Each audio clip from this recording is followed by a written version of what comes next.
సముద్రమథనం సమయంలో ఉద్భవించిన హాలాహలాన్ని శివుడు మింగి నీలకంఠుడయ్యాడు. ఆ తర్వాత వరుణిదేవి, పారిజాత వృక్షం మరియు కౌస్తుభరత్నం వెలువడ్డాయి.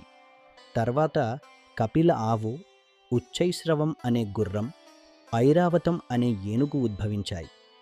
లక్ష్మీదేవి వెలువడి విష్ణువును వరించింది.